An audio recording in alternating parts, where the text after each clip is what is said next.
कधीतरी आम्ही सुद्धा तरुण होतोच.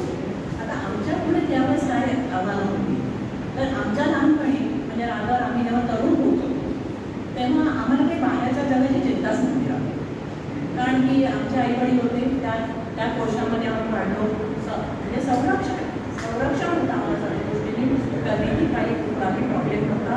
फक्त आपण शिक्षण घ्यायचं, पुढे जायचं आयुष्यात, इतकंच होतं. आणि तेव्हा सुद्धा काय तर शिक्षण म्हणजे काय, मॅट्रिक झाल्यानंतर आई म्हणाले, वडील म्हणाले सायन्सला जा तर सायन्सला जायचं, आर्ट्सला जा म्हणाले आर्ट्सला जायचं. त्याच्यामुळे आमच्यासमोर त्यावेळेस जी आज आव्हानं आली ती त्या मनाने कमी होती. आमचं आयुष्य त्या मनाने सुकर होतं. आम्ही ग्रॅज्युएट झालो, नोकरी पत्करली, लगेच लग्न झालं.